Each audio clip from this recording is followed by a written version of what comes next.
Welcome to Part 4 in the Designing with Knitwiz series. In Part 3, we looked at how to use the Visual Design tool to modify the shape of a sweater.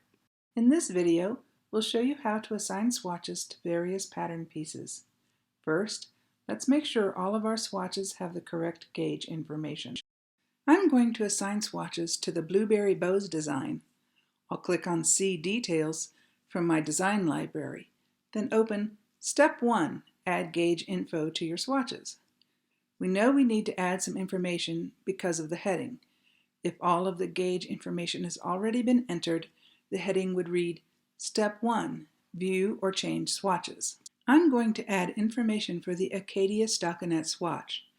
I'll fill in any missing gauge information, including the needles I'm using. When you're using a computer to calculate gauge, it's more accurate to count a whole number of stitches or rows than measure the exact distance across those stitches or rows. If you measure in inches, a calculator can be handy to convert a fraction of an inch to its decimal equivalent.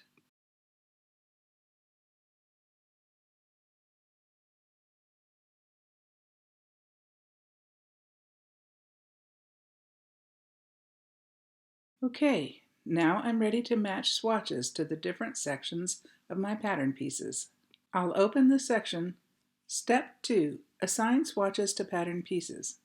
Next, I'll select the body, which shows me the pattern piece details.